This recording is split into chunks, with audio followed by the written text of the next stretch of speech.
Today we cover the first part of the chapter Rise of Nationalism in Europe, CBSE Class 10. What do we mean by nationalism? It is a belief system which instills a sense of common identity among the members of a nation. National flag, national symbol, national anthem, etc. play an important role in developing and strengthening the idea of nationalism. Let us shed some light on the rise of nationalism of Europe. Before the middle of the 19th century, the countries in Europe were not in the form as we know them today. Different regions in Europe were ruled by various multinational dynastic empires. These were monarchies which enjoyed absolute power over their subjects. Various technological and the ensuing social changes helped in developing the ideas of nationalism.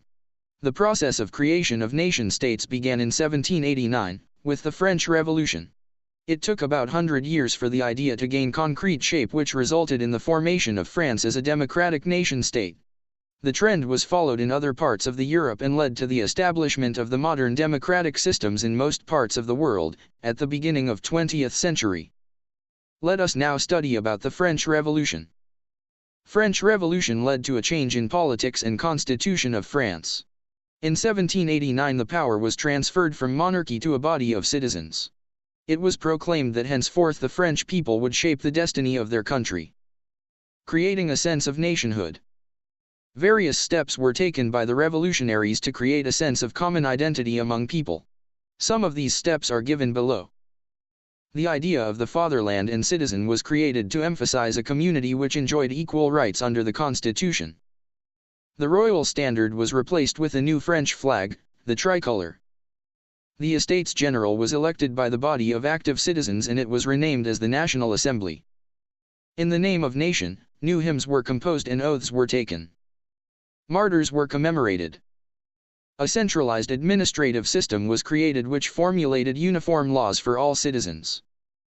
Internal custom duties were abolished. A uniform system of weights and measures was adopted. Regional dialects were discouraged and French language was promoted as the common language of the nation.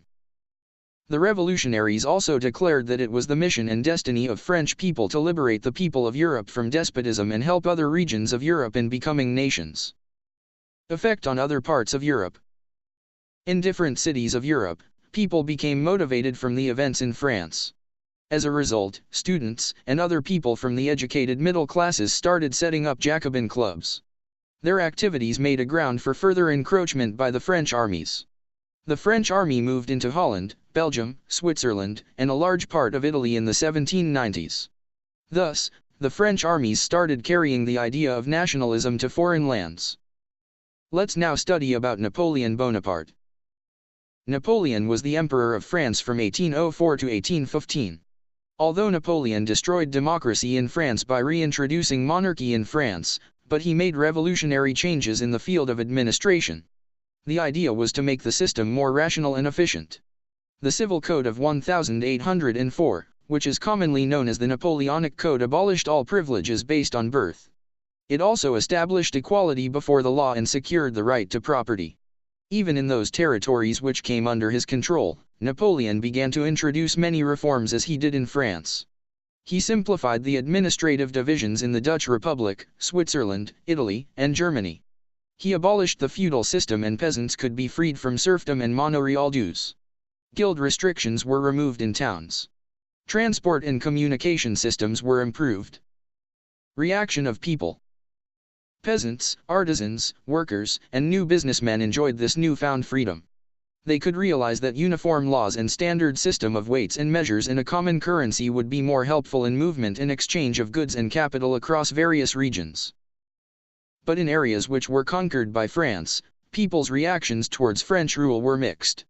Initially, the French armies were seen as the torchbearers of liberty.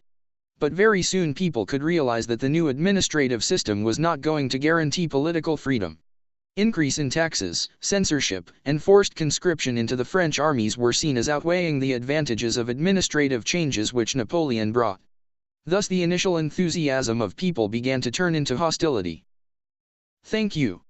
Please make sure to like the video and subscribe to our channel. We'll cover part 2 in our next video. Be sure to check it out. We wish you the very best. Until next time, bye.